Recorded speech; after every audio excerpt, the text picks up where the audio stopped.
Okay, Janie, we're live. And welcome everybody watching out there. My name is Sunny, I'm from MakeSoil. This is MakeSoil Stories. And what we're doing here is featuring real stories of amazing individuals who are out there in the MakeSoil movement, whether they're soil makers or soil supporters or local activators, like in this case, to show what they're doing in the hope that others can learn from it, be inspired, and replicate it around their region. So in case you needed a reminder about what MakeSoil is a non-profit online platform that is mobilizing humanity to reharmonize the way that we live with the way nature is.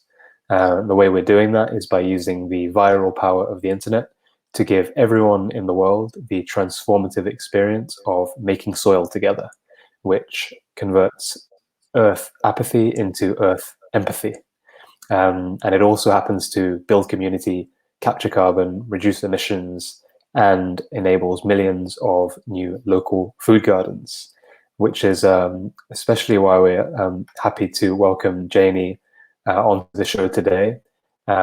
So Janie, please, without further ado, let us know who you are, what you do, what Incredible Edible is, and what you've been doing with regards to MakeSoil as a local activator in London.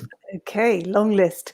So hi, my name's Janie from Incredible Edible Lambeth, and Incredible Edible Lambeth, I'll call it IEL, is a community organisation, a network organisation of community gardeners, and we're very keen on local food, which is why Sunny's MakeSoil campaign is so relevant to us, because we're encouraging community gardeners to keep their compost in their gardens, to enrich their gardens and make their soil so much better.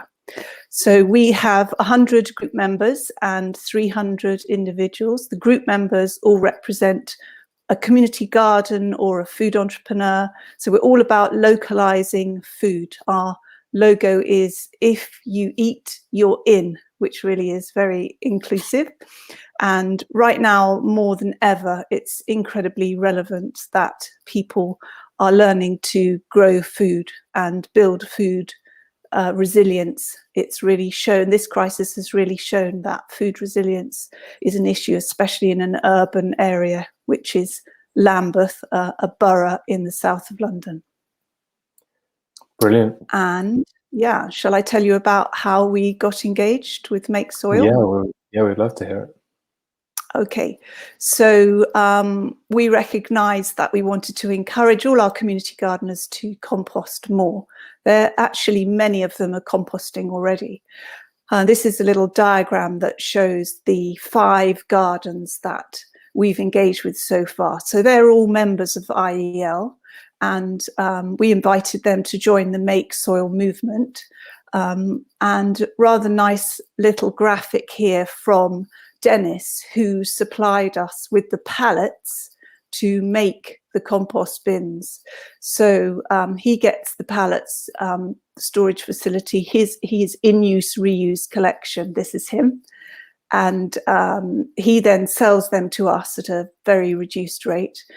We get them to deliver to the gardens, and then we employed a guy to build the compost bins, 2 bins in each garden. And there's a nice little video that I think we're going to show at some point.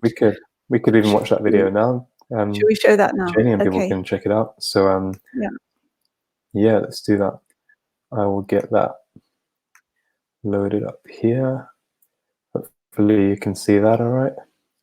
And great. I think I might just need to make it like that. And here we go. Okay. Yeah, that's cool. That's going to have chicken wire on it. Yeah.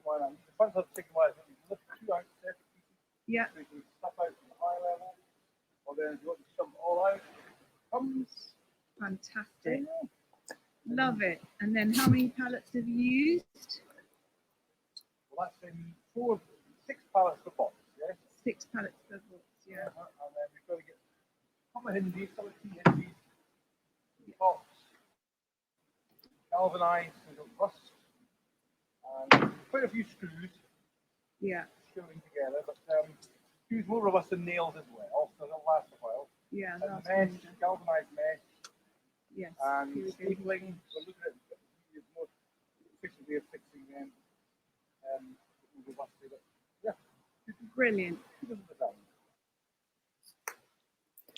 So I don't know, the sound wasn't very good for me there, but anyway, that was Bill, who's built all of the bins, and we've lined them all with chicken wire to try and keep out the rats. Not sure that's been entirely effective, but anyway. And there've been some major issues along the way of getting good quality pallets, getting Bill to be there when he said he was going to be there, coordinating with the gardener. That you could see Jerome in the background. He was one of the community gardeners. This is another garden, Spurgeon Garden, which is a brand new site.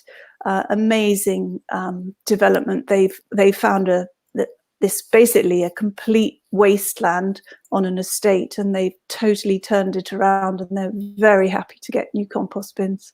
And that's Bill again on the right. So yeah, they take longer to build than we'd anticipated or budgeted for. So we did manage to get some funding from our local authority. Our waste collection, our kitchen waste collection is done by a company called Veolia, and they provided us with some funding. Probably not enough for what we were trying to do, and we need to really think about that, because I don't think we paid Bill enough. So there's always issues that you have to iron out, but I think for the next round we hope to build another 15 to 20 compost bins around Lambeth, and yeah, we hope to pay Bill better, and this kind of thing. It's just knitting it all together is the tricky bit. Yeah, well, I think what we could do, Janie, is to show people the sites you've activated on MakeSoil itself. And I think, from our perspective, you've done a fantastic job so far of stitching things together. And MakeSoil, and in fact, this broader movement of which MakeSoil is a part, really depends on people like yourself, local organizers and activators who are kind of coordinating these resources. So I will share the MakeSoil site, and we can check out London. Okay. So Lambeth is south of the river, and we've got a population of 300,000.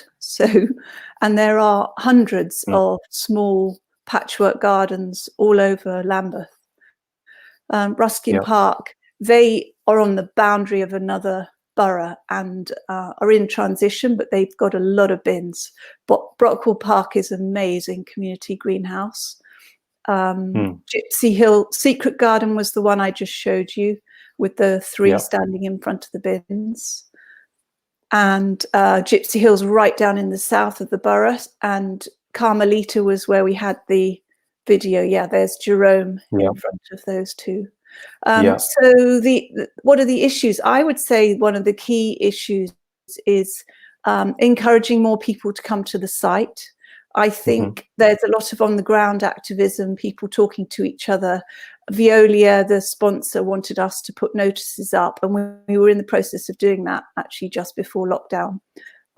So we were encouraging communities to signpost them to these bins and provide them with the timings when they can deliver.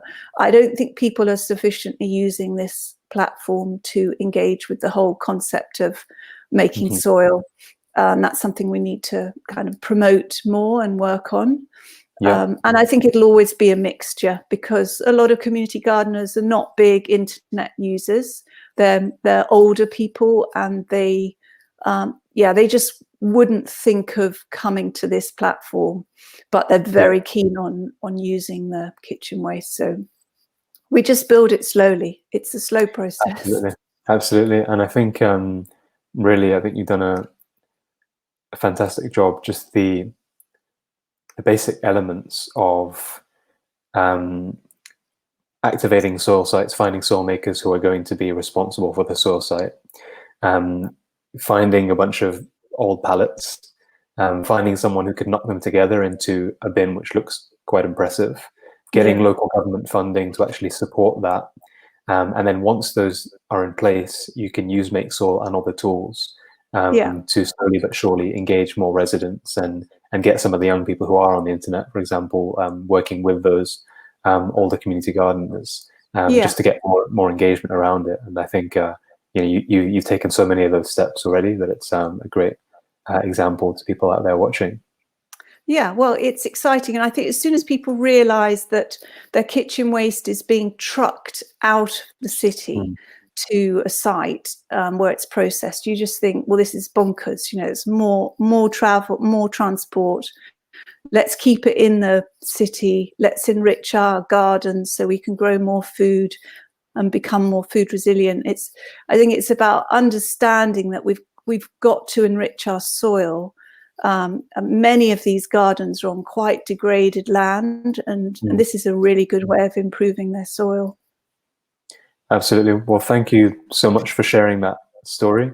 Janie, I hope we've covered all the main points. Are there any things we've missed, perhaps? Or no, but if you live in Lambeth and you like growing food, join us.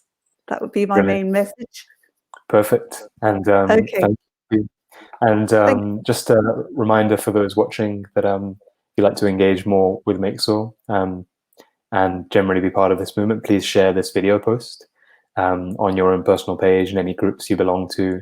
And do check out makesoil.org and find a soil site near you to join or start one. And if you're able to donate, please do. If you're able to volunteer, especially, that would be very welcome. MakeSoil is now a global volunteer movement. From developers to designers to local activators to even soil makers. So it's building momentum, and we'll be happy to have your participation. And thanks again to Janie for joining us from incredible Edible Lambeth. We look forward to seeing how the journey continues with all the soil sites you're getting going. Okay, thanks, Sonny. Bye-bye, everyone. Bye.